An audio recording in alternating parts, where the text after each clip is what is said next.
In 2018, although young people around the world rose up and propelled momentum for climate and environmental action, the topics of youth and nature remained sidelined or even excluded from decision-making spaces in charge of Earth's shared climate.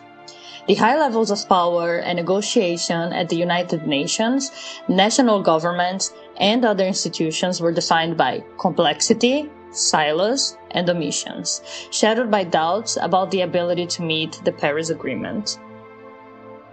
As a budding environmentalist, it can be very daunting at times to know exactly where and when to start, and the knowledge gap that comes along with it.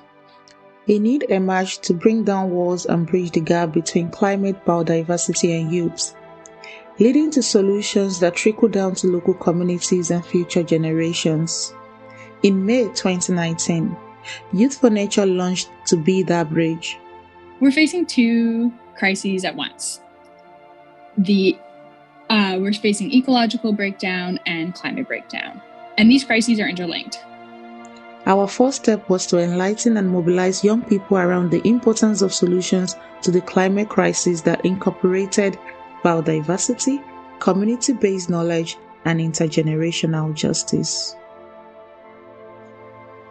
So at Y4N, they really help you to bridge that gap without any sort of discrimination, and it really provides you that space to access valuable resources and valuable experiences and endless opportunities to support you and the next generation of climate advocates. Since our founding, such knowledge-sharing endeavors have remained a core pillar of our work. We started with regional webinars and outreach, and later expanded to in-person workshops, open conversations, and peer-to-peer training in various languages and for different audiences. My favorite project at Youth4Nature used to be the Agial project, and under that was the Agial podcast, where we hosted a regional podcast to gather the perspectives and demands of young people across the region on nature-based solutions and climate justice. Centering learning has not allowed Y4N to spread its mission, but it has also shaped its internal growth from a singular project to a multifaceted organization.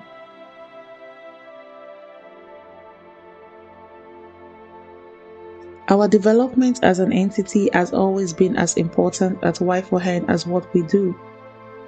Together, with a commitment to learning, systems thinking, solutions, equity and justice, and autonomy, we guide our decentralized operations and horizontal structure.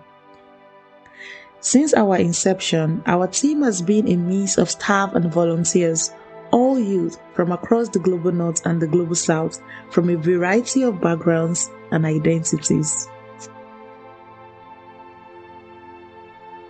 When I became a part of the community, when I was able to join the virtual meetings with everyone from all over the world, it really opened my eyes to what we're all capable of. The organization and the structure that we've all been able to create together for young people, that's meant for us to share our stories, to advocate for ourselves and for our opportunities, has been some of the greatest work of my life. I know that I'm a better leader and a better person because of my work with Youth4Nature. This by youth, for youth principle has also extended to our partnerships and wider networks. From digital pressure campaigns to on-the-ground restoration projects, from agriculture villages to conference halls, we intentionally prioritize working with youth groups across the sustainable development sphere, no matter how local or small. And we do it on their and our terms, focusing on uplifting and supporting the actions and messages that matter to them and to us, from ecocide and extractivism in the Amazon to pollinators and the food systems in East Africa.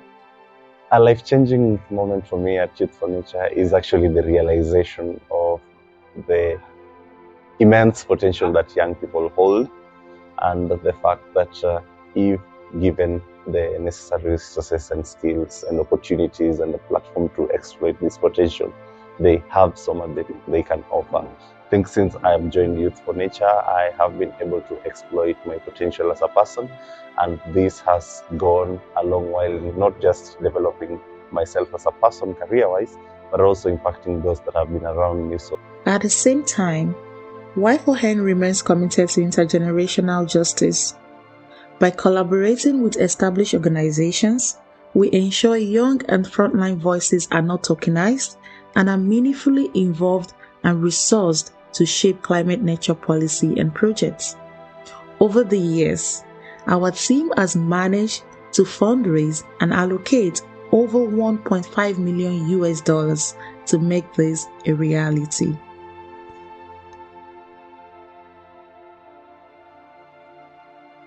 For us, it's all about enabling youth to implement just and impactful climate nature solutions.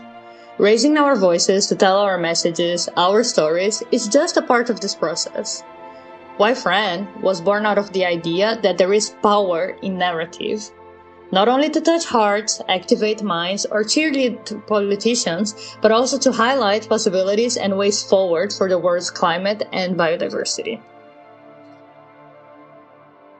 And I think the most standout aspect for me when I first heard about Y4N was its emphasis on storytelling, a crucial element in Southeast Asia given our region is very much rich in culture, traditional ecological knowledge, as well as history, and storytelling is deeply ingrained in our very own traditions. However, when it comes to using storytelling as a tool, it's often overlooked, and that's pretty sad. Environmental activists, politicians, and the media are often rightly filled with fear and urgency. Yet, youth and communities on the ground are not only sounding the alarm, we are focused on protecting, restoring, conserving, and sustaining nature and livelihoods.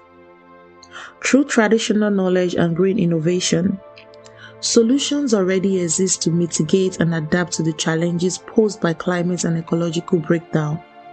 There is just a need to foster more interconnected action, learn from it, and expand it. Starting from a singular campaign to successfully bringing you to the 2019 UN Climate Summit, our storytelling initiative has evolved into a multi-intervention program that brings skills, funds, connections, and platforms to young storytellers seeking amplifications, resources, and solidarity.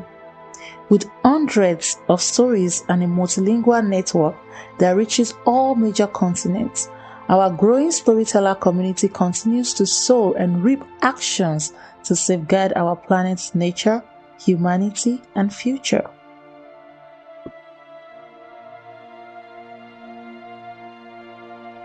My best activity and project I have been involved at Youth4Nature is storytelling that absolutely include fundraising and empowering youth, girls, and women through amplifying their voices in a common but different way to connect their work with nature conservation while improving their livelihoods for sustainable economic development.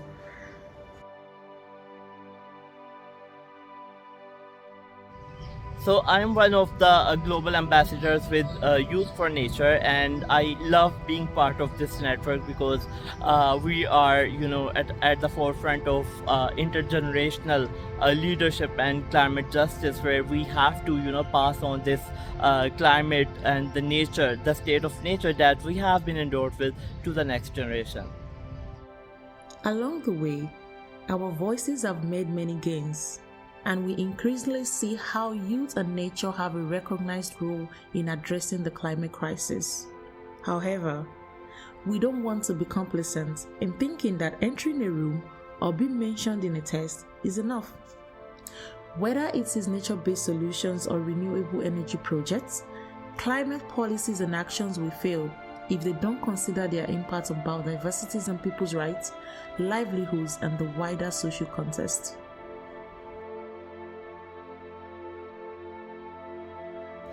My favorite learning while working with Youth4Nature was about how to empower young people without being tokenistic, how to provide opportunities and collaborate with youth volunteers across the world without being tokenistic, to really understand what a youth movement really means, collective empowerment of all young people, supporting young people, funding young people, without having a relationship that is extractive to these youth. And I learned how collective empowerment really is the way how we build movements. COVID-19, conflict, gender inequality, land grabbing, water insecurity, hunger, labor exploitation. Numerous global challenges affect how people experience the environment, and without consideration for human well-being and social justice, green policies and projects risk failure we cannot afford. At Y4N, our members, our partners, and our base are united behind the common idea of intergenerational fairness. Yet, we have also aimed to center the particular struggles of those marginalized, excluded, and underrepresented in the climate movement.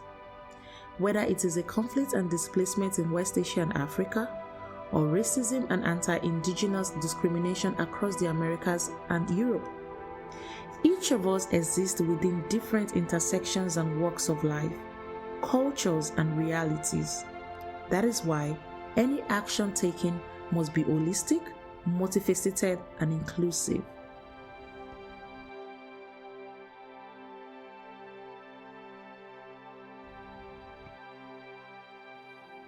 Enshrined in our core values, Y4N maintains that systemic change is the only way forward to meet existing agreements and goals for climate and biodiversity. The Global Youth Position Statement on Nature-Based Solutions was a personal dream project of mine. Youth4Nature collaborated with the Global Youth Biodiversity Network and with Youngo to develop the first collective, cohesive youth position on the term nature-based solutions. And I'm really proud of the results. It's been profiled by large global institutions and was even shared on the negotiating floor at COP15 in Montreal, which was incredible. I think it's a really great example of the collective power of youth generally and of the specific bridging power of Youth4Nature to bring together youth climate and youth nature movements. To this end, we endorsed and resourced climate-oriented and nature-positive action both in high-level global spaces and on-the-ground localities across all the Sustainable Development Goals. We also welcome and support different forms of engagement such as art, education, policymaking, research, and fieldwork. The skills that I was able to learn from the Inuka project, I brought them to our organization. I can say our social media page has improved. I do comms for my organization at Green Generation Initiative, and partly because I have learned storytelling and video editing and filming skills from Inuka.